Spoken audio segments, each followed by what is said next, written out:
বলি 21শে জুলাই উত্তরকন্যা চলো ভারতীয় জনতা যুব মোর্চার ডাকে সেটা হবে। কন্যা সুরক্ষার দাবিতে ইতিমধ্যে বিরোধী দলনেতা যুব মোর্চার সম্মানীয় সভাপতি ডক্টর ইন্দ্রনীল খাঁর উপস্থিতিতে কসবায় এই অভিযানের ডাক দিয়েছে।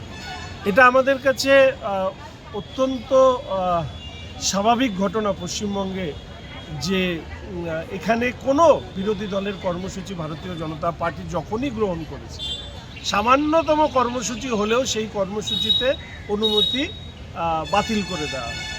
দুর্ভাগ্যবশত হচ্ছে যে পুলিশের বড় অফিসাররা তাদের মেরুদণ্ড তারা জমা দিয়ে রেখেছেন কালীঘাট কিংবা ক্যামাক স্ট্রিটে, ফলে তারা অনুমতি দেন তৃণমূলের দুষ্কৃতীদেরকে রাজ্য জুড়ে দাপিয়ে বেড়াতে, কিন্তু বিরোধীদের প্রতিবাদ করবার অনুমতি নেই।